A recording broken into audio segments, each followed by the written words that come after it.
نننی معلومات زموږ د پاکستان وزیر اعظم عمران خان په باره کې دی.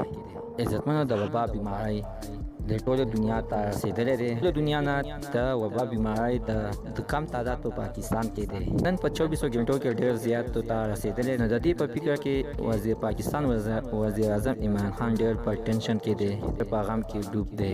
د دې معلومات نه مخکې زه ته دا یادګیرونه وکړم که تاسو که چېرې زموږ په دې چینل کې نوي وئ، حتما داسې زموږ دا چینل سبسکرایب کړئ، خوا کې ورسره د ټلۍ نشان ووهئ.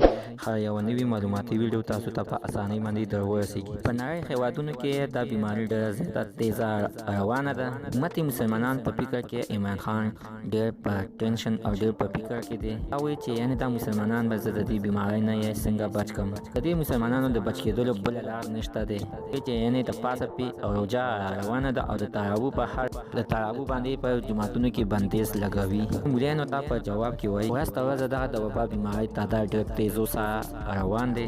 40 ساعت کې په پاکستان کې د وبا بیمارۍ تعداد ډېر زیات تیزو ته روان شوی دی. دا اوس د حد نه زیات شوي دي. هغه په دې فکر دی چې یعنې دا به زه اوس څنګه کنټرول ته کوم.